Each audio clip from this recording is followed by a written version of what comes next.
মহাকাব্য এবং পুরাণ ও বিশ্বাস এবং বিজ্ঞানের মধ্যে অঙ্গাঙ্গিভাবে জড়িয়ে দাঁড়িয়ে আছে আরব সাগরের নিচে তলিয়ে যাওয়া দুটি প্রাচীন শহর। 23 বছর আগে 2001 সালে ভারত সরকারের মেরিন আর্কিওলজি ডিপার্টমেন্ট যখন সমুদ্রের তলদেশে নিমজ্জিত এই দুটো শহর থেকে পাথরের বিভিন্ন আসবাবপত্র তুলে নিয়ে এসে কার্বন ডেটিং করে, জানা যায় যে 10,000 বছর আগে ওই স্থানে ভারতীয় নগর সভ্যতার নিদর্শন ছিল। এই নগরের প্রান্তে অনেক দরজা থাকার জন্য নগরটির নাম দ্বারকা দেওয়া হয়েছিল। 9,000 বছর আগে এই পৃথিবীতে নগর সভ্যতা মাথা উঁচু করে দাঁড়িয়ে থাকতে পারে, এই ভাবনাটাই ঐতিহাসিকদের কাছে অসম্ভব, কিন্তু এটাই সত্যি। বর্তমানে গুজরাট রাজ্যের গালফ অফ খাম্বাট থেকে 7 মাইল দূরে 5 বর্গ মাইলের আয়তনে পাওয়া যায় এই শহর দুটির ভগ্নাবশেষ। কিংবদন্তি বলে যে শ্রীকৃষ্ণ যখন ভারতবর্ষে ধর্ম স্থাপনা করতে এসেছিলেন তখন তার বাসস্থান ছিল এই দ্বারকা। পুরাণ অনুযায়ী মথুরার অত্যাচারী রাজা কংসকে যখন কৃষ্ণ বধ করেন তখন কংসের শ্বশুর জরাসন্ধ কৃষ্ণ এবং পুরো যাদব বংশকে ধ্বংস করার প্রতিজ্ঞা নেন এবং মথুরার ওপর বারংবার আক্রমণ করেন। যাদব বংশের নিরাপত্তার জন্য শ্রীকৃষ্ণ মথুরা ছাড়ার সিদ্ধান্ত নেন, যার পরেই তিনি সমুদ্রের কাছ থেকে ভূমি চেয়ে দেবশিল্পী বিশ্বকর্মাকে দ্বারকাপুরী গড়তে বলেন, যেটা বিশ্বকর্মা এক রাতেই নির্মাণ করেন। কৃষ্ণ ও যাদব বংশ এই দ্বারকাতেই বসবাস করা শুরু করেন। গোয়ার ন্যাশনাল ইনস্টিটিউট অফ ওশানোগ্রাফির মেরিন আর্কিওলজি সেন্টারের project director doctor Shikaripura Ranganatha রাওয়ের লিখিত এবং শ্রী নান্টু রায়ের অনুবাদকৃত the lost city of Dwarka বইতে জলমগ্ন ও ডুবে যাওয়া জাহাজ উদ্ধারের মাধ্যমে পুরনো সময়ের সমুদ্র তীরবর্তী জাহাজ নির্মাণ ও তৎকালীন শিল্প সংস্কৃতির ওপর প্রচুর অনুসন্ধান চালিয়ে দ্বারকা নগরীর সন্ধানে চাঞ্চল্যকর তথ্য দেন। বইটিতে এটাও বলা হয়েছে যে সমুদ্র বিজ্ঞানীরা এই নগরীর ধার দিয়ে একটি নদী বয়ে যাওয়ার চিহ্নও পেয়েছে, যেটা মহাভারত অনুযায়ী গোমতী নদী হতে পারে। বর্তমানের যে দ্বারকা, সেই শহর এই নিমজ্জিত শহরগুলির ওপরেই নির্মিত, কিন্তু এই বিষয়টা 1979 থেকে 1980 সালের আগে জানাই যায়নি।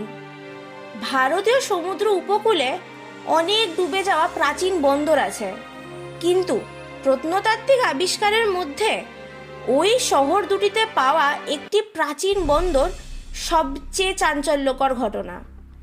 এখনকার দ্বারকাধীশ মন্দিরের সামনের ভূমি খুঁড়ে খ্রিস্টপূর্ব 14 থেকে 15 শতকের 3টে মন্দিরের ধ্বংসাবশেষে ডুবে যাওয়া নগরী দুটোর বাস্তুবশেষও পাওয়া গেছে।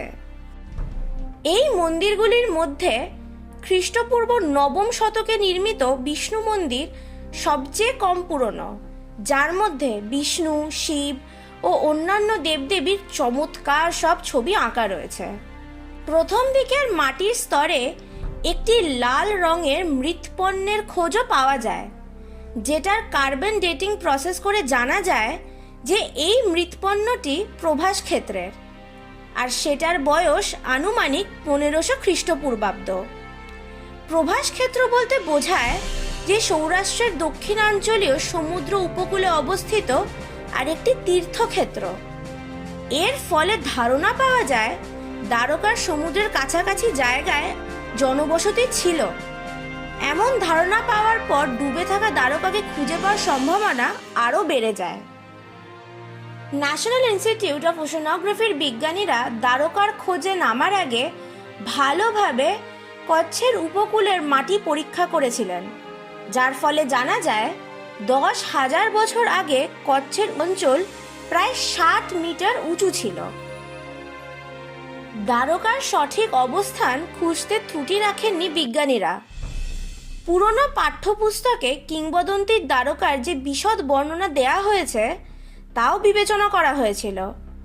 হরিবংশে বিষ্ণুপূর্ব 57 থেকে 5 দ্বারকাকে জলের ভেতরে দুর্গ হিসেবে বর্ণনা করা হয়েছে এবং একই পর্বের আরেক জায়গায় 57 থেকে 103 একে সমুদ্রের ভেতরে বলে উল্লেখ করা হয়েছে। সব দিক খতিয়ে দেখার পর বিজ্ঞানীরা দ্বারকা থেকে 32 কিলোমিটার দূরে ভেট দ্বারকা নামের অন্য একটি দ্বীপে অনুসন্ধান চালান। ডুবে থাকা দ্বারকা ও ভেট দ্বারকায় 1982 থেকে 1986 সালের মধ্যে মোট 5 বার অনুসন্ধান চালানো হয়। সমুদ্রের ধার ধরে খনন কার্য প্রায় 90 কিলোমিটার নিচে অনেক মন্দিরের চূড়া ও তার ধার দিয়ে বড় বড় পাথরের তৈরি বিস্তীর্ণ উঁচু প্রাচীর পাওয়া গেছে। পাথরগুলোর বয়স প্রায় 9000 বছরেরও বেশি পুরনো। ভেট দ্বারকাতেই পাওয়া যায় হারাপ্পা যুগের বাসনপত্র ও বিভিন্ন অলংকার এবং মন্দিরের মতো কারুকার্য করা বিরাট দালানের ভগ্নাংশ। এছাড়াও পাওয়া যায় সিন্ধু সভ্যতার সময়ের ব্যবহার হওয়া শিলমোহর সহ আরও অনেক অন্যান্য আর্টিফ্যাক্টস। জলের 6.41 মিটার গভীরে একটি চুনাপাথরের অর্ধবৃত্তাকার ব্লক দিয়ে তৈরি একটি দুর্গও পাওয়া গেছে, যা সমুদ্র নারায়ণ মন্দির থেকে 600 মিটার সমুদ্রের গভীরে অবস্থিত। এছাড়াও উদ্ধার হয় 3 ছিদ্র বিশিষ্ট ত্রিফলার নোঙর, যা ক্ষয়রোধক দেওয়াল হিসাবে ও শত্রুর আক্রমণের হাত থেকে সহায়তা করত বলে অনুমান করেছেন বিজ্ঞানীরা। দ্বারকা ডুবে যাওয়ার সম্ভাব্য কারণ হিসেবে সমুদ্র পৃষ্ঠের উচ্চতা বৃদ্ধিকেই মনে করেন বিজ্ঞানীরা, কিন্তু কিংবদন্তিতে কান পাতলে অনেক রকম গল্পই শোনা যায়। ভিডিওটা ভালো লেগে থাকলে লাইক করুন আর সবার সাথে শেয়ার করুন। আরও এরকম রোমাঞ্চকর ভিডিও দেখার জন্য সাবস্ক্রাইব করুন আর বেল নোটিফিকেশনটা অন করে দিন, যাতে আমাদের ভিডিও আপনাদের কাছে সবার আগে পৌঁছয়।